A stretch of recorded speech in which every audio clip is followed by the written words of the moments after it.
As dawn breaks, a thick mist covers Lake Stymphalian, creating an eerie and desolate atmosphere. Hercules arrives at the lake to undertake this dangerous task. He pulls a mysterious glowing object from his bag. The terrifying birds begin to take flight, and Hercules raises the object high.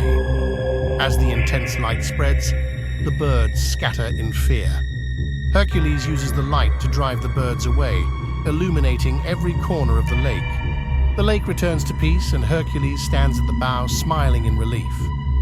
The sixth labor is successfully completed. Lake Stymphalian is now peaceful once again.